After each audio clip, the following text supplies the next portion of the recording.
Hello guys, ಇವತ್ತು ಹಂದಿ ಮಾಂಸ ಮಾಡುವ.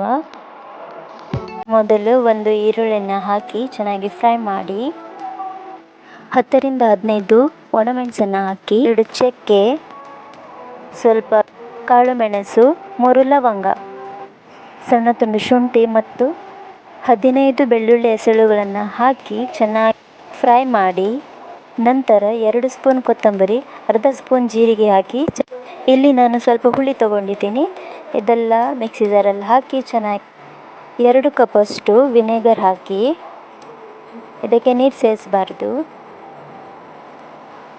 ನೋಡಿ, ಗ್ರೈಂಡ್ ಆಗಿದೆ.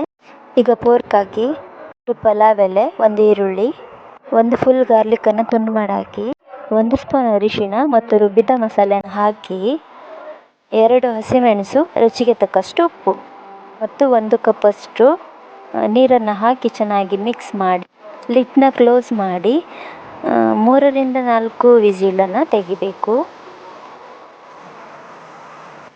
ಈಗ ನಮ್ಮ ಪೋರ್ಕ್ ಮಸಾಲ ರೆಡಿಯಾಗಿದೆ. ನೋಡಿ, ಇದು ಚೆನ್ನಾಗಿ ಬೆಂದಿದೆ. ನೋಡಿ, ನೀವು ಮನೆಯಲ್ಲಿ ಇದನ್ನು ಟ್ರೈ ಮಾಡಿ, ತುಂಬ ರುಚಿಯಾಗಿರುತ್ತೆ. ಈ ರೆಸಿಪಿ ನಿಮಗೆ ಇಷ್ಟ ಆದರೆ ಲೈಕ್ ಮಾಡಿ, ಶೇರ್ ಮಾಡಿ.